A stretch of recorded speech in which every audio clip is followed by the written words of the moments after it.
And there is another question, Doctor. Is it what is the time expected to produce the vaccine regarding this virus? Sir, actually speaking, I myself don't know this, but in WHO website, I browsed and they are doing lot of trial regarding this. And there are a lot of studies going on to have a look on the surface proteins, particularly the spike proteins and ORF 8 factor and ORF 3A factor and 10 factor, because these are all the main pictures, main proteins which causes the attachment of the viruses. And if there is any antibodies which are produced or any other thing which can inhibit their entry, vaccines can be a successful one. I hope this will be produced in a month or so. Okay. Inshallah. Dr. Danish. Dr. Danish? Dr. Danish, do you hear me? Please unmute your mic. Yes, sir. Yes, sir. According, there is one question saying, according to COVID-19 benchmark, Yes, when we expect to end of this pandemic?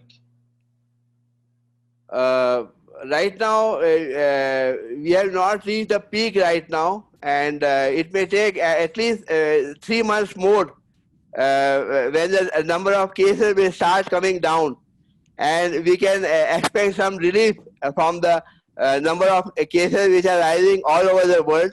But by July, we expect the number of cases to come down. Will come down. Yes, Does it have anything with the warm weather, or it will?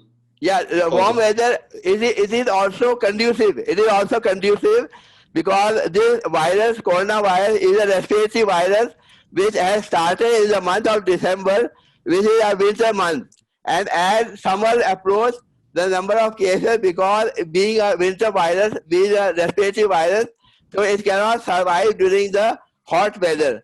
So the number of cases, because of June, July heat, it will also come down. Okay. And thank you. Dr. Prasanna, there's one question which is... Yes, sir. Hello? Yeah. I'm online. Yeah.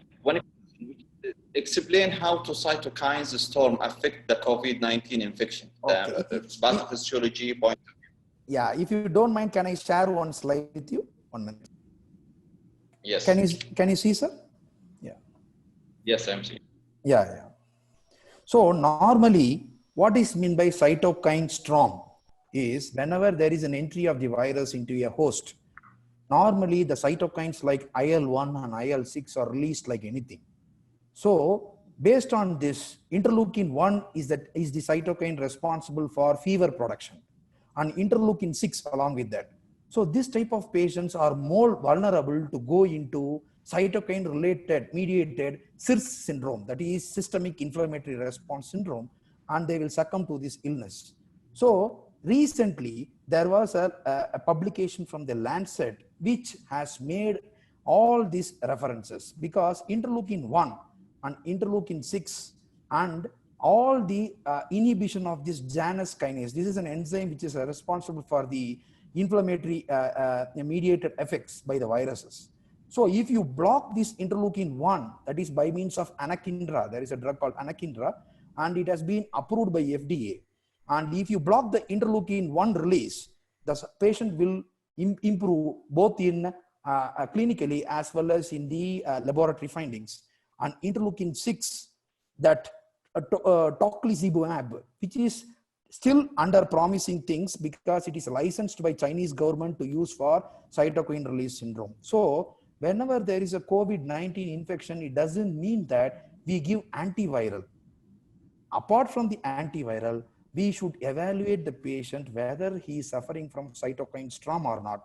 For this, I was putting the slide, sir, so I am sorry for this, because whenever there is a laboratory parameter to be monitored, one of the question was that, is hyperferritinemia is because of the cytokine storm, it is mostly due to the cytokine storm, and it is partially due to the dearrangement of the porphyrin ring where the iron gets released. So hyperferritinemia is one of the important indicator of cytokine storm. along with fever.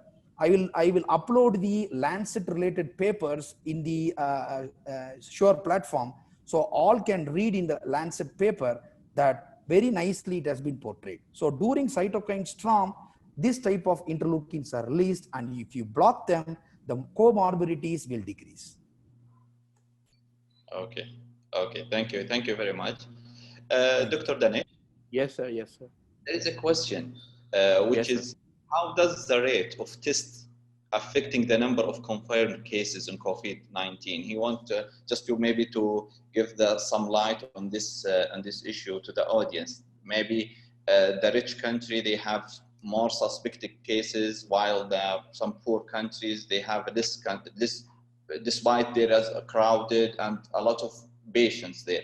But for the announced number, the rich country maybe have a lot of announced number.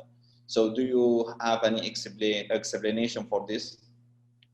Yeah, reporting, there can be good reporting in countries, affluent countries like France, Germany, Spain, Italy, Switzerland, Netherlands, United Kingdom, Canada, USA. Their reporting is very good, and testing are also being done in these affluent countries, whereas countries like Southeast Asian countries like India, African countries where reporting and testing is not being done. This could be one of the cases why the number of cases in countries, affluent countries like USA, European countries, they are more in numbers. Mm-hmm. Okay. So you mean that like the rich country, they are doing the tests more, Yeah. and so they will find the cases. Yeah, there are more reporting. There is more reporting in the rich countries, sir. Okay. Okay. Okay. Thank you very much. So I think now maybe we will thank Dr. Danesh and thank Dr. Bersana for their great talk about the introduction and the microbiology and what the epidemiology of coronavirus. We would like actually to, since we know all this about the new virus, now it's time to deal with it in our hospital. So and identify the cases in a right way. I will leave you, the audience, actually with Dr. Muhammad Ashraf. He is the Assistant Professor of Medicine, to talk about that. And I would like to welcome Dr. Muhammad Ashraf.